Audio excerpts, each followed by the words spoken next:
Salut tout le monde, bienvenue dans cette nouvelle vidéo qui est une troisième épisode de notre série des tutos sur l'initiation au langage PHP. Dans cette vidéo, nous allons découvrir les variables. Qu'est-ce que c'est qu'une variable? Une variable est une petite information stockée dans un mémoire tampon. À quoi va nous servir les variables? Le variable peut servir à plusieurs choses. On peut stocker l'âge du visiteur, le nom du visiteur, son sexe et plein d'autres informations. Si vous venez de me retrouver grâce à cette vidéo, je vous invite juste à vous abonner et à activer la petite cloche de notification pour être au courant de mes nouvelles vidéos. J'ouvre mon éditeur de texte pour commencer à taper des lignes de code et j'ouvre la balise PHP pour dire que j'aimerais écrire ici du code PHP. Chaque variable commence toujours par les symboles $. J'ouvre, j'écris les symboles $, et j'écris les noms. Et ici, je lui passe, j'appelle ici, peut-être ce sera, si j'écris Jean-Luc Noah, comme ça, Jean-Luc Noah. Comme vous avez remarqué ici, il y a les symboles $, il y a les noms et aussi, il y a le nom qui est ici Jean-Luc Noah. Ceci, c'est le nom de variable. Donc, chaque variable possède au moins des informations nécessaires, qui est le nom de la variable et la valeur de la variable. Si on essaie d'enregistrer, oui, j'actualise ici, vous voyez, rien ne se passe. Jusque-là, on n'a pas encore appelé notre variable. Et pour appeler la variable, on peut l'appeler de différentes manières.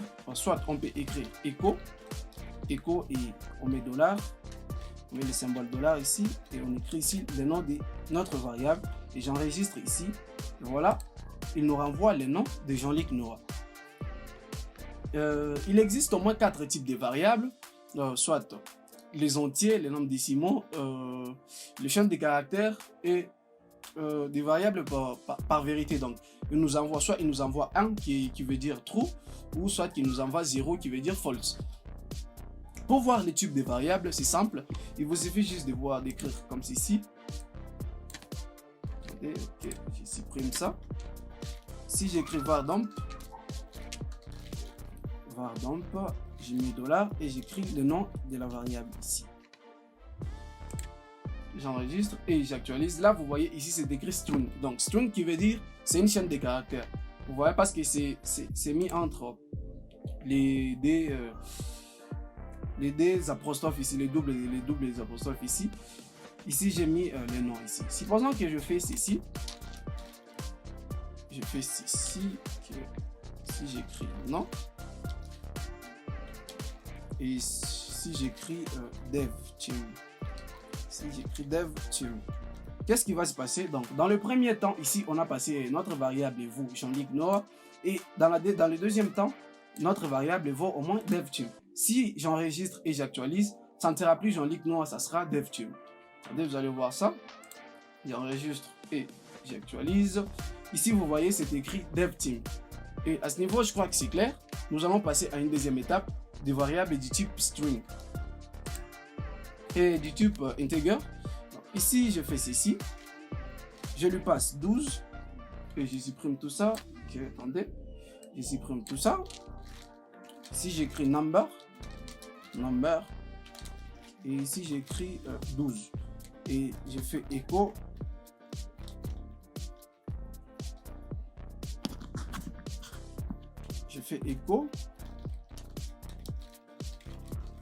ok. Et ici j'écris encore number, j'enregistre et j'actualise. Là vous voyez, notre variable nous renvoie 12 parce que nous lui avons passé la valeur 12 ici. Et si on essaie encore de voir le type ici, ça sera que number, toujours number, okay, le point virgule à la fin. Donc il est tellement obligatoire de mettre le point virgule à la fin pour que ça détermine au moins là où se limite votre instruction. Donc si vous ne mettez pas le point virgule à la fin, il y aura un message d'erreur. J'enregistre à ce niveau ici et j'actualise. Okay. Là vous voyez ici c'est écrit int, donc il veut dire integer, donc un entier. C'est ça. Et ici dans le deuxième temps, je vais changer ici. Je vais mettre 12 et 13,8. Donc si vous voulez utiliser des virgules comme un nombre décimaux, ne mettez pas une virgule parce que ça va afficher un message d'erreur. Donc il vous suffit juste de mettre un point et le navigateur prendra en compte ça comme une virgule. J'enregistre et j'actualise. Là vous voyez ici c'est écrit float, donc c'est un nombre décimaux, c'est un nombre à virgule.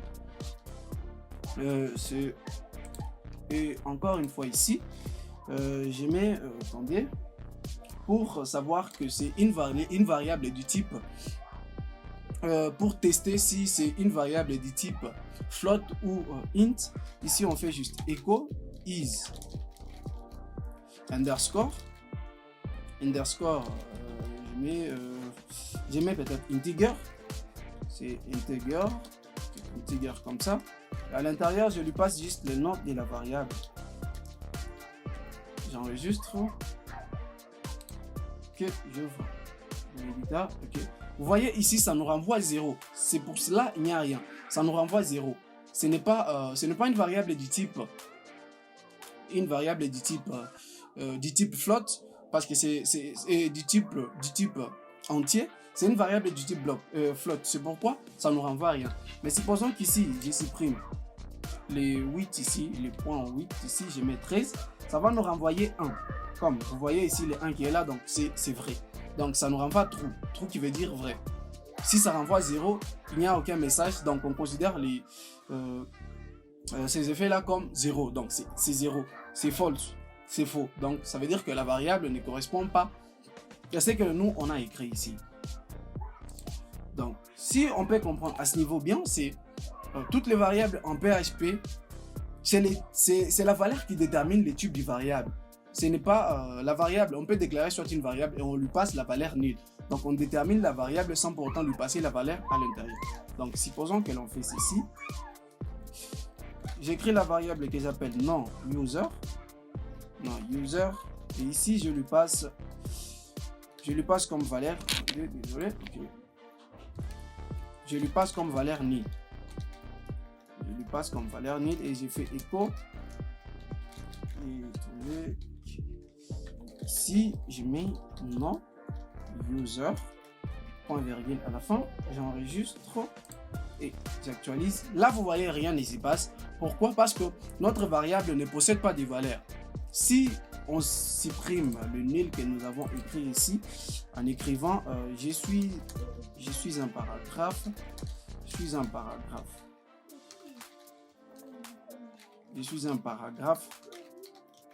vous allez voir, ça va nous renvoyer notre texte ici, je suis un paragraphe. Une autre chose, c'est qu'il faudrait savoir, PHP est un langage sensible à la casse. Donc chaque variable doit commencer par une lettre. Non pas par un chiffre.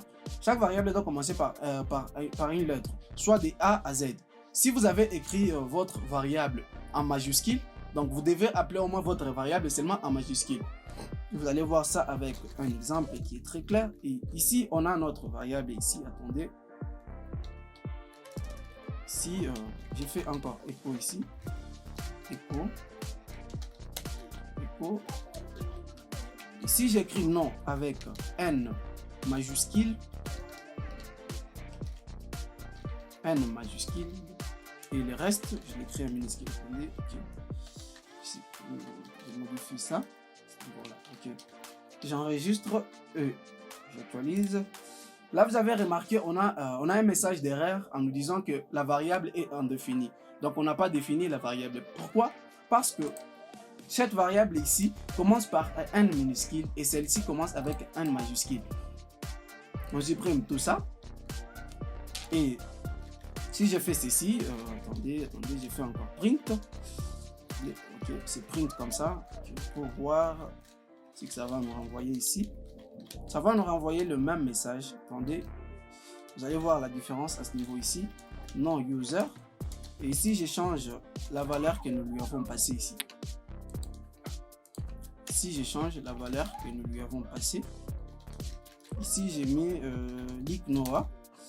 Ok, l'ignora, soit comme ça.